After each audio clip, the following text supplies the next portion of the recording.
خود من باش. با صدای امیر قومی، ارنجبان، علی احمدی، کاری از کمال حسینی. مال خود من باش، لطفو بسپار به دلم، قلبمو میدم جاش. بدجوری میخوامت غیر من، هر کی که گفت دوست دارم گوش نده به حرفاش. مال خود من باش، مال خود من، مال خودش. سفید شدن طرفها، دیدی خراب شدن آرزوها. خندیدی غمت چی کار کرده با هم، غمت چی کار کرده با هم. چقدر به غم می اومدی، به قلبم ضربه محکمی زدی. ای بابا چی شد یهو به هم زدی، چی شد یهو به هم زدی. حالا برگشتی بعد 3 سال، کی به کی میگه بی معرفت، کی به کی میگه تو سنگدلی، کی باید از کی بخواد معذرت.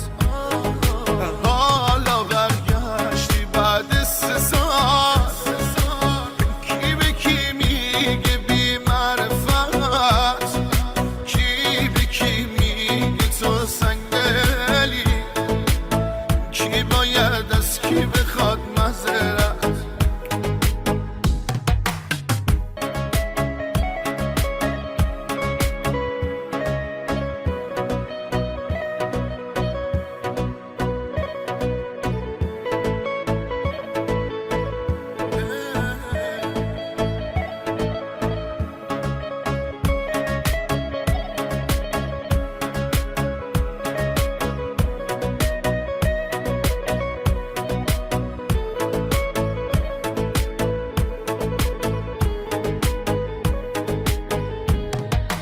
دلبر نازم بیا که من جلو همه بهت بنازم. بیا عزیزم از آن که من زندگیمو بازم ببازم. دلبر نازم، دلبر نازم، جوونیمو ازم گرفت وقتی دستای عشقمو گرفت. رفت و تو بغلش آروم گرفت، تو بغلش آروم گرفت. چقدر به هم می اومدیم، به قلبم ضربه محکمی زدی. ای بابا چی شد یهو به هم زدی، چی شد یهو به هم زدی.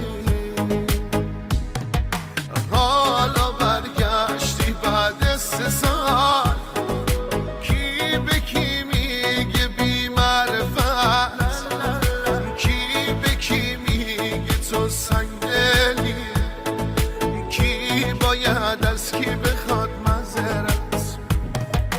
حالا برگشتی بعد 3 سال، کی به کی میگه بی معرفت، کی به کی میگه تو سنگدلی، کی باید از کی بخواد معذرت. حالا برگشتی بعد 3 سال، کی به کی میگه بی معرفت، کی به کی میگه تو سنگدلی، کی باید از کی بخواد معذرت. تقدیم به شاهین حسینی.